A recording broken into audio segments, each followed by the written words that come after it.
Une ligne de code a suffi pour faire vaciller Paris. À Niamey, un décret numérique a inversé 50 ans de dépendance enfouie, provoquant une onde dans les marchés et un silence dans les chancelleries. Mais quand le courant s'est inversé, une question s'est levée. Ibrahim Traoré avait-il raison d'appeler cela la naissance d'une Afrique autocodée? Ce soir-là, l'électricité n'a pas simplement circulé, elle a changé de sens et avec elle, le pouvoir. Cette histoire ne parle pas seulement d'uranium, mais de souveraineté. Quand le Niger a coupé le câble invisible qui reliait ses mines aux réacteurs français, il a rallumé une vieille question. Qui possède vraiment la lumière?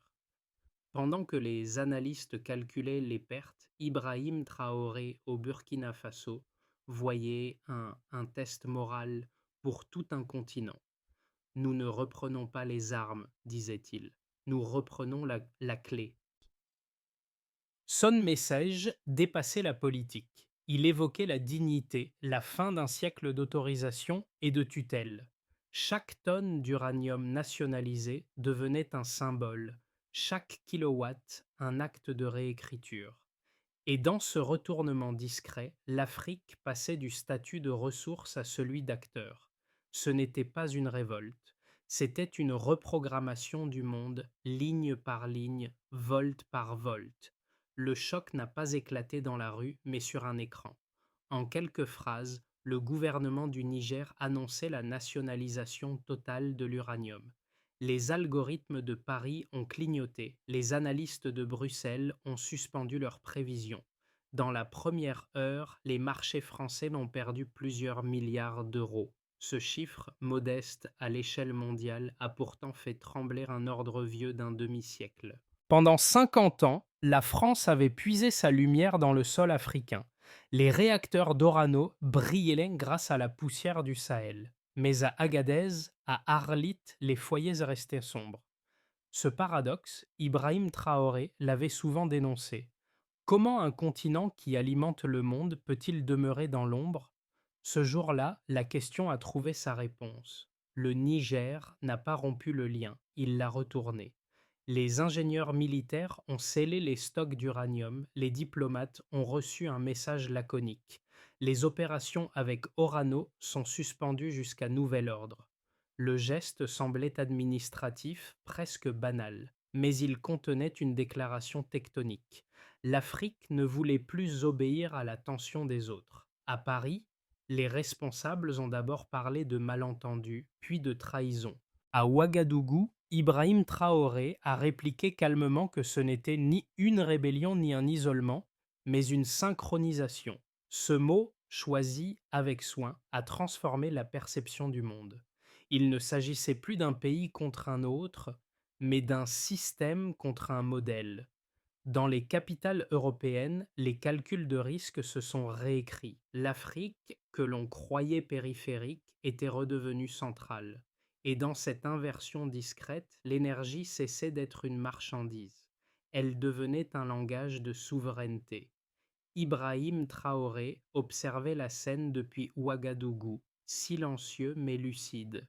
Pour lui, ce que le Niger venait d'accomplir n'était pas un geste isolé, mais une démonstration collective, la preuve que l'Afrique pouvait réécrire son algorithme du pouvoir sans qu'aucun canon ne tonne. À ses côtés, un groupe de jeunes officiers qui ont noté chaque détail, la coordination, la rhétorique, la précision juridique du décret. Ils ont utilisé le code comme une arme morale, murmura-t-il. À Niamey, l'impact fut immédiat. Les ingénieurs militaires prirent la relève des superviseurs d'Orano, sécurisant près de 500 tonnes d'uranium. Les marchés se figèrent. La France hésita entre indignation et déni. Mais dans les ruelles d'Agadez, les enfants allumaient des lampes solaires offertes par les soldats, symbole d'une lumière enfin à eux. Cette image, diffusée par les radios locales, devint virale à travers le Sahel. Le pouvoir changeait de symbole, de la tour de contrôle à la lampe d'un villageois. Pour Ibrahim Traoré, le tournant était clair. La souveraineté ne s'enseigne pas, elle s'exerce. Et chaque acte, même minime, construit une infrastructure invisible, celle de la fierté. La géopolitique venait de céder la place à une pédagogie de la responsabilité. Tout a commencé par un décret, mais très vite, l'effet domino s'est propagé.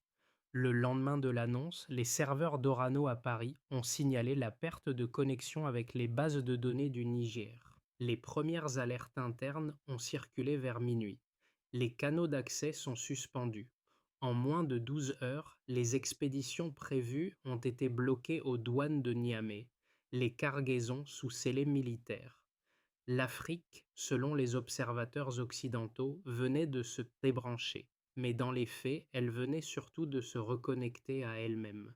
Ibrahim Traoré, depuis Ouagadougou, a compris le message avant tous. Il convoqua son conseil restreint et prononça cette phrase: le Niger n'a pas rompu, il a reconfiguré. Cette nuance, qui semblait rhétorique, devint la matrice d'un nouveau récit africain. Dans les heures suivantes, le Mali annonça une révision de ses contrats aurifères, le Tchad évoqua la renégociation de ses concessions pétrolières. Le signal était clair. L'ère du consentement automatique venait d'expirer. À Paris, la réaction fut glaciale. Les réunions d'urgence se multiplièrent dans les ministères, les économistes évaluant le risque d'une crise énergétique durable. Les journaux évitaient le mot crise, mais parlaient de déséquilibre structurel. Pourtant, sous les mots polis, une angoisse sourde s'installait: la dépendance inversée. La France, autrefois maîtresse du circuit, se retrouvait captive de la volonté d'autrui.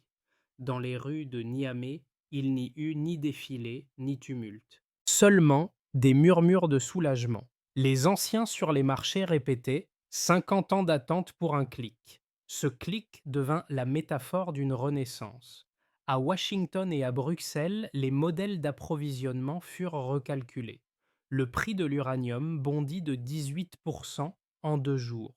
Les analystes parlaient de un choc de justice. Mais au Sahel, on l'appelait tout simplement réveil.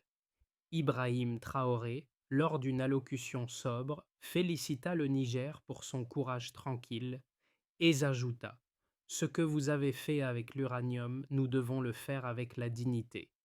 Ces mots se répandirent comme une onde, atteignant Bamako, N'Djamena, Dakar. Partout, de jeunes officiers et des citoyens ordinaires commencèrent à voir la souveraineté non comme un mythe, mais comme un processus. Dans cette chaîne d'événements, rien n'explosa. Tout s'aligna. Et c'est cette discipline silencieuse, plus que la colère, qui fit trembler les anciens empires. À Paris, les chiffres ont remplacé les discours. En moins d'une semaine, la bourse a perdu près de 88%, une contraction équivalente à 10 milliards d'euros de capitalisation. Les experts de l'énergie prévoyaient une baisse immédiate de 20% de l'approvisionnement en uranium, tandis que les centrales françaises devaient puiser dans leurs réserves stratégiques prévues pour 45 jours. Ces nombres, froids, roués et précis, traduisaient un basculement politique d'ampleur mondiale. Ibrahim Traoré, dans une allocution diffusée à la radio du Burkina Faso, résuma ce mouvement en une équation simple: la dépendance n'est pas une donnée naturelle, c'est une variable que l'on peut réécrire. Ces mots se sont inscrits dans la mémoire collective. À Niamey, le porte-parole du gouvernement confirma que 100% des contrats d'exportation avec Orano étaient suspendus jusqu'à nouvel ordre et que le Niger créerait une autorité de gestion souveraine de l'uranium d'ici 3 mois. Chaque chiffre n'était pas qu'une mesure, c'était un acte de réappropriation. Les marchés mondiaux ont réagi avec fébrilité. Les investisseurs asiatiques ont déplacé plus de 2 milliards de dollars vers de nouveaux corridors africains, principalement au Sahel et en Afrique de l'Est. La Chine, la Turquie et la Russie ont proposé des partenariats bilatéraux post-dépendance. Mais le plus significatif, c'est que le prix de l'uranium a grimpé de 18% la première semaine et de 30% en un mois. la plus forte hausse depuis 2011. Ce pic a confirmé ce que les diplomates redoutaient. La variable africaine n'était plus marginale, elle devenait centrale. Dans les institutions financières de Bruxelles, une réévaluation du risque Afrique a été lancée. Les analystes devaient désormais classer le Niger, le Mali et le Burkina Faso en non plus comme zone d'instabilité, mais comme zone d'initiative stratégique. Un glissement sémantique qui résumait la nouvelle ère, celle où le Sud n'attendait plus les instructions du Nord. Pour Ibrahim Traoré, ces données n'étaient pas des statistiques, elles étaient des preuves morales. Elles montraient que le courage pouvait être une monnaie plus solide que l'aide.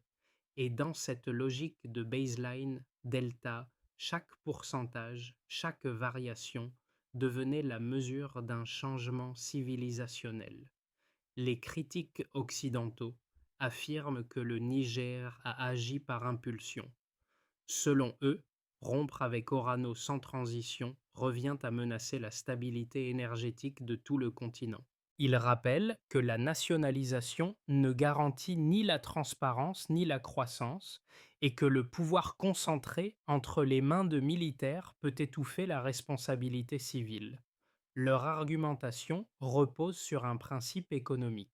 Sans capital étranger, pas de progrès durable. Mais Ibrahim Traoré et ses alliés opposent une lecture différente fondée sur les faits. D'abord, le Niger n'a pas fermé ses mines, il les a réorganisées. Ensuite, les contrats suspendus n'ont pas été remplacés par le vide, mais par une réécriture des priorités. Des accords avec la Chine et la Turquie ont permis de préserver 60% du flux de production tout en augmentant la part nationale de revenus.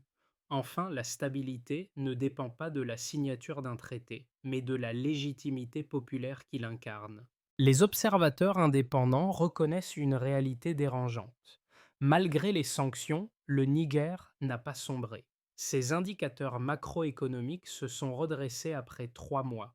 Les salaires des travailleurs miniers ont été maintenus et la production interne d'électricité a augmenté de 12%. Les chiffres contredisent donc les scénarios pessimistes. Le véritable débat ne porte plus sur la prudence ou la témérité, mais sur la définition même du progrès. L'Occident le conçoit comme accumulation, Traoré comme autonomie. Et c'est là que le Stillman, l'argument le plus fort du camp opposé, trouve sa limite. L'ancienne rationalité économique ne peut plus mesurer une révolution fondée sur la dignité. Le Niger n'a pas fui la mondialisation. Il l'a recodée. Le courant s'est inversé. Cette phrase, simple et brève, résonna comme un manifeste.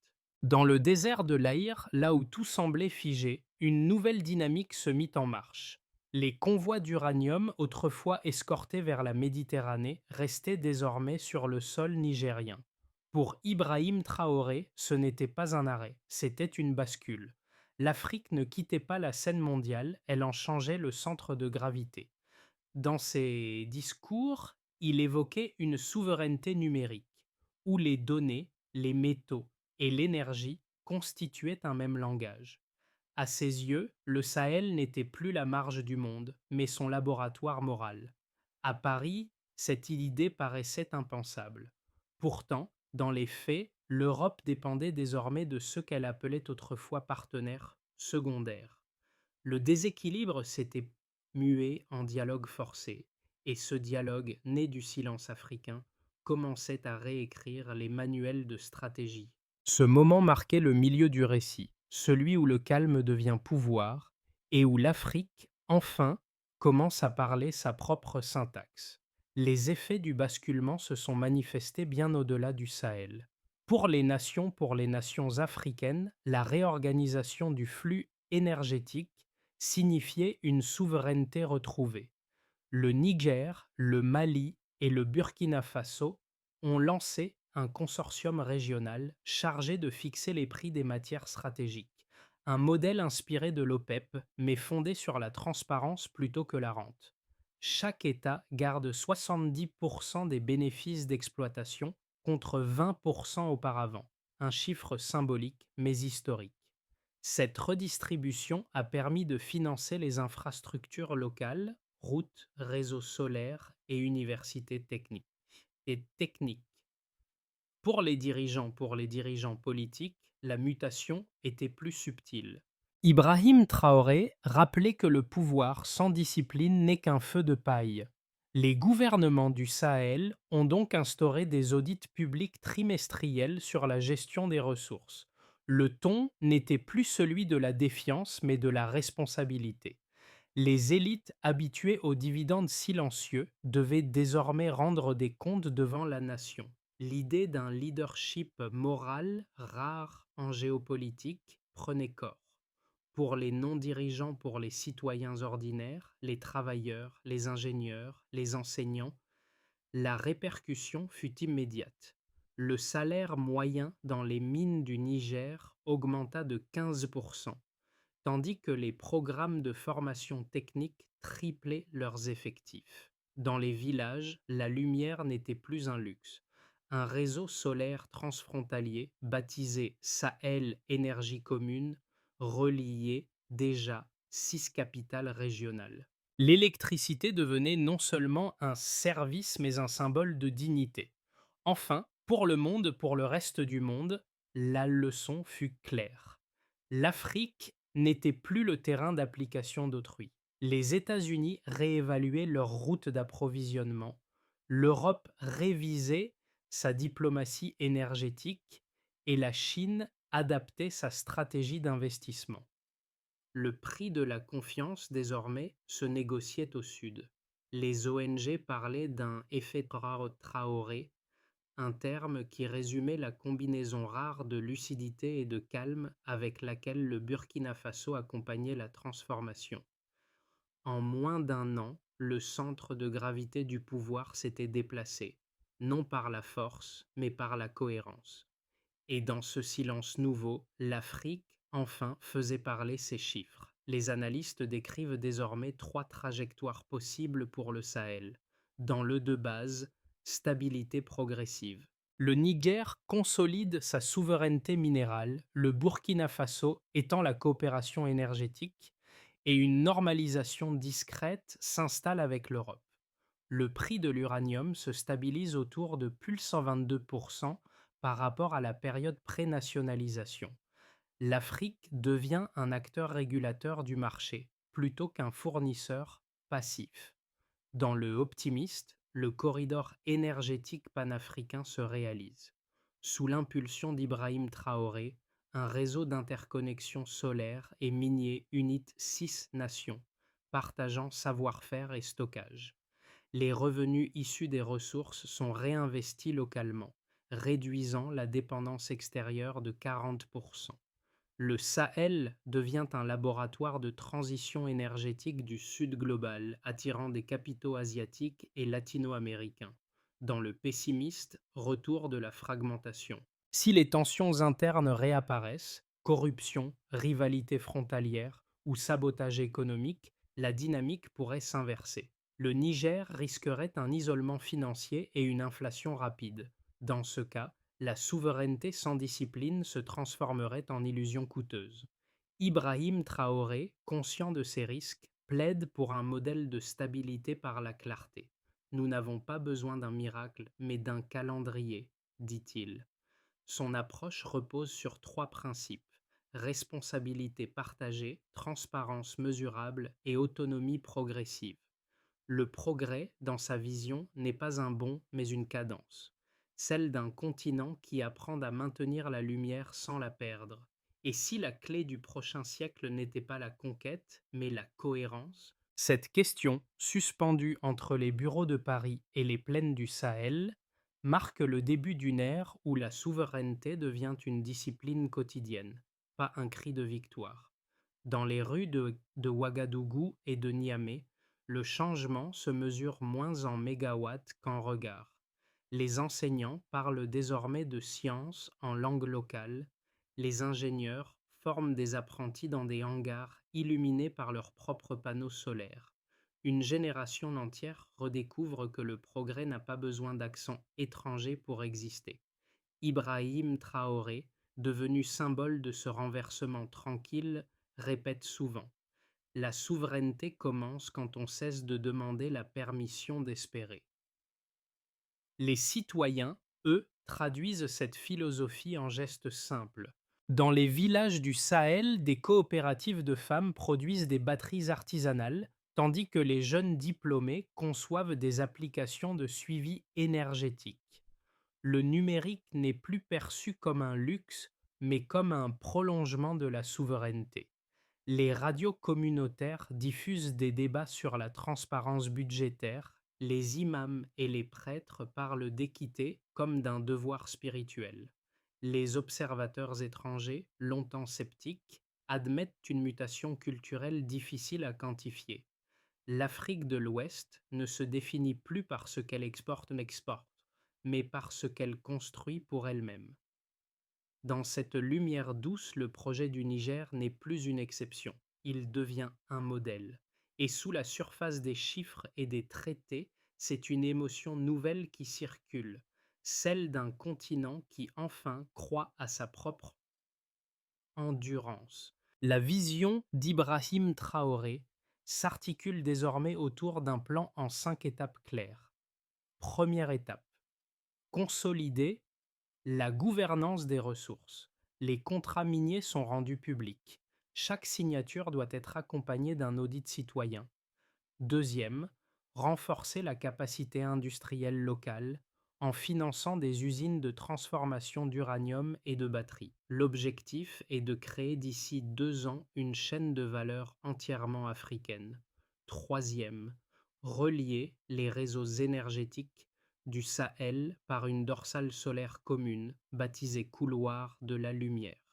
Ce corridor, déjà en chantier, symbolise la collaboration plutôt que la compétition. Quatrième, instaurer un programme de formation technique transfrontalier soutenu par le Burkina Faso et le Niger. Chaque diplômé formé sur le terrain devient à son tour instructeur, créant une boucle de compétences autonomes. Cinquième, codifier la transparence comme norme. Les indicateurs de performance, jusqu'ici réservés aux investisseurs étrangers, seront publiés en ligne pour chaque citoyen. Pour Ibrahim Traoré, ce plan n'est pas un rêve, c'est une ingénierie morale. Il résume la transition du contrôle vers la conscience, du marché vers la maîtrise. Les premières mesures de suivi montrent déjà des effets. Hausse de 10% de la production locale, baisse de 6% des importations d'énergie fossile. Le futur ne dépend plus d'un décret, mais d'une discipline. Et dans cette discipline, l'Afrique apprend à transformer la fierté en infrastructure. Dans le calme du soir, à Ouagadougou, Ibrahim Traoré observe les premières lumières issues du corridor solaire qu'il a contribué à bâtir. Elles ne brillent pas par triomphe, mais par continuité. Chaque ampoule allumée dans le Sahel semble murmurer une revanche tranquille, celle d'un continent qui s'est reconnecté à lui-même.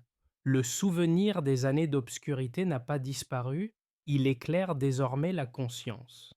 Ce que le Niger a fait avec l'uranium, le Burkina Faso l'étend avec l'esprit. Le courage a trouvé son équilibre dans la constance. La souveraineté, jadis criée, se vit maintenant comme une respiration collective.